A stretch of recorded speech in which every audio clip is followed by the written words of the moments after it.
Hello everyone. आज हमारा चर्चा का विषय है कवि रसखान जी के द्वारा लिखे गए सवैये, उन पर आधारित अतिरिक्त प्रश्न और उनके उत्तर। पहला प्रश्न है, रसखान अगले जन्म में मनुष्य बनकर कहाँ जन्म लेना चाहते थे और क्यों? कवि रसखान अगले जन्म में मनुष्य बनकर ब्रज क्षेत्र के गोकुल ग्राम में जन्म लेना चाहते थे, क्योंकि वे श्री कृष्ण के अनन्य भक्त थे और ब्रज में उनके आराध्य श्री कृष्ण की लीलाएं आज भी उन्हें विद्यमान लगती हैं कि आज भी कहीं ना कहीं श्री कृष्ण की लीलाएं वहां बसी हुई हैं।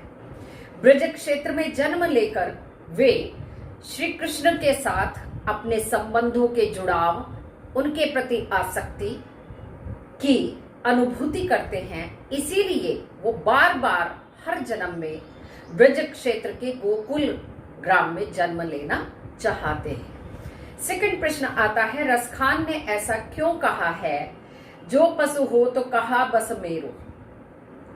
जो पशु हो तो कहा बस मेरो पंक्ति में कवि ने ऐसा इसलिए कहा है क्योंकि पशु की अपनी इच्छाएं नहीं चलती, वो अपनी इच्छाओं को अभिव्यक्त नहीं करते। कोई भी उनके गले में रस्सी डालकर अपने साथ कहीं भी ले जा सकता है। उसकी इच्छा अनिच्छा का कोई महत्ता नहीं होती। उसकी इच्छा उसके स्वामी की इच्छाओं पर निर्भर करती है। नेक्स्ट क्वेश्चन है, कवि किस गिरी का पत्थर बनना चाहते हैं और क्यों? कवि गोवर्धन पर्वत का पत्थर बनना चाहते हैं, क्योंकि श्री कृष्ण ने इंद्र के प्रकोप से बचाने के लिए, उनके क्रोध से पूरे ब्रजधाम को, ब्रजवासियों को बचाने के लिए गोवर्धन पर्वत को अपनी कनिष्का उंगली पर धारण किया था। उस पर्वत का पत्थर बनकर वे श्री कृष्ण के साथ अपना संबंध, सानिध्य अनुभव करते हैं, इसीलिए वे गोवर्धन पर्वत का पत्थर बनना चाहते हैं। कालिंदी कूल कदम्ब की डारन पंक्ति का भाव स्पष्ट करते हुए बताइए कि कवि ने इसका उल्लेख किस संदर्भ में किया है। कालिंदी कूल कदम्ब की डारन से तात्पर्य है, अर्थात इसका भावार्थ है यमुना नदी के किनारे स्थित कदम्ब की डाल पर बसेरा बनाना यानी बसना। कवि ने इसका उल्लेख अगले जन्म में पक्षी बनकर उस कदम्ब की डार का पक्षी बनने की इच्छा व्यक्त की है, जिस पर कृष्ण बैठकर बंसी बजाते थे और वहां उस डाल का पक्षी बनने से उनके कहना चाहिए कि आराध्य देव श्री कृष्ण का साथ उन्हें अनुभव होता है, उनका सानिध्य प्राप्त होता है। नेक्स्ट क्वेश्चन है, गोपी किस तरह के वस्त्र धारण करना चाहती हैं और क्यों? गोपियां पीतांबर अर्थात श्री कृष्ण की भांति पीले वस्त्र उसी रूप में, उसी वेश में धारण करना चाहती हैं जैसे श्री कृष्ण पहनते थे, जैसा रूप श्री कृष्ण का होता था, क्योंकि वे श्री कृष्ण के रूप सौंदर्य पर मोहित हैं और वैसा ही रूप स्वयं भी, वैसा ही स्वांग रचना चाहते हैं। नेक्स्ट क्वेश्चन आता है, श्री कृष्ण की मुस्कान का गोपियों पर क्या प्रभाव होता है, क्या असर होता है? श्री कृष्ण की मुस्कान बहुत ही मनमोहक है, आकर्षक है, मादक है। गोपियां इस मुस्कान को देखकर अपनी सुध बुध खो बैठती हैं। उनका स्वयं के तन मन पर कोई वश नहीं रह जाता है, नियंत्रण नहीं रह जाता है।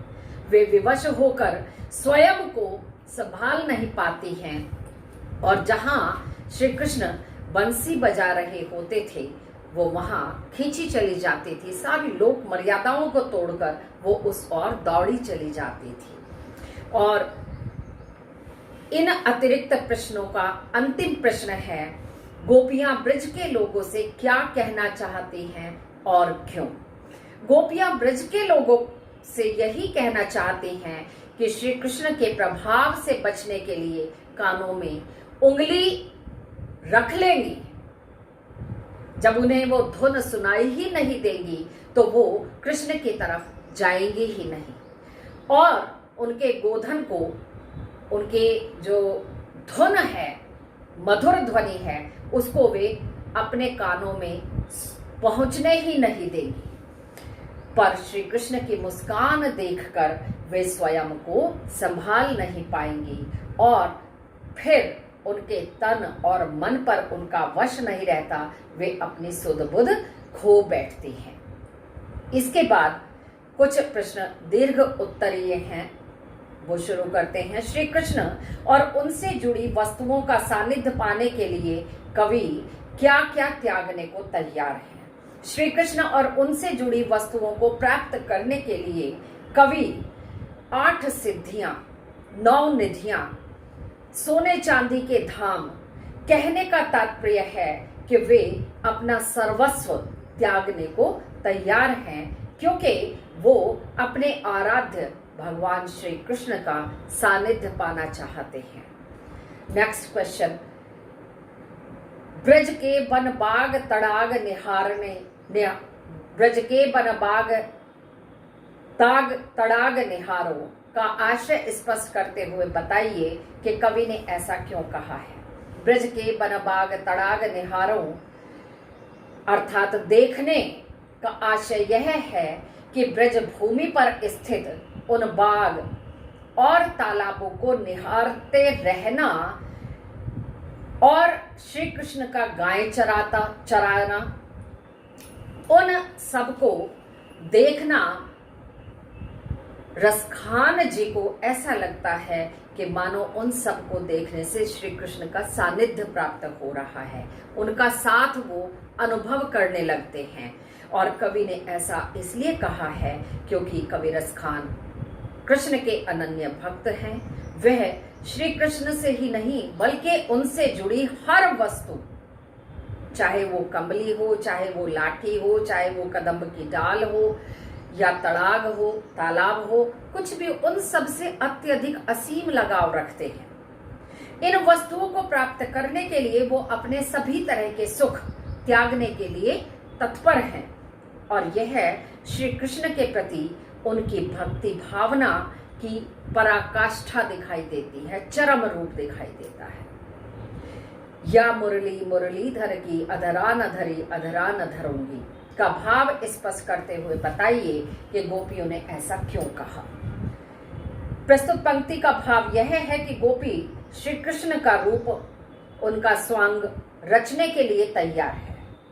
गोपियों को उनकी हर वस्तु प्रिय है और हर वस्तु वो धारण करना चाहती है, चाहे वो पीतांबर हो, गुंजों की माला हो, सिर पर मोरपंख हो, कुछ भी, परंतु वो मुरली को धारण करने के लिए बिल्कुल भी तैयार नहीं है, क्योंकि उन्हें ऐसा लगता है कि मुरली उनकी शत्रु है। श्री कृष्ण जब उनके साथ रास रचाया करते थे तो वह मुरली ही थी जिसे बजाने के लिए श्री कृष्ण उनसे अलग हो जाया करते थे, अलग जाकर कदम्ब की डाल पर बैठकर बंसी बजाते थे। तो उनसे, उस मुरली से उन गोपियों को सोतिया डहा है, भय बना रहता है। इसीलिए सारे स्वांग रचने के बाद भी, वैसी वेशभूषा धारण करने के बाद भी वे मुरली को धारण करना नहीं चाहती, क्योंकि मुरली उन गोपियों की व्यथा को बढ़ाती है, उन्हें ये अनुभव करवाती है कि श्री कृष्ण उनसे दूर हैं। सो स्टूडेंट्स, इस अंक में यहीं तक।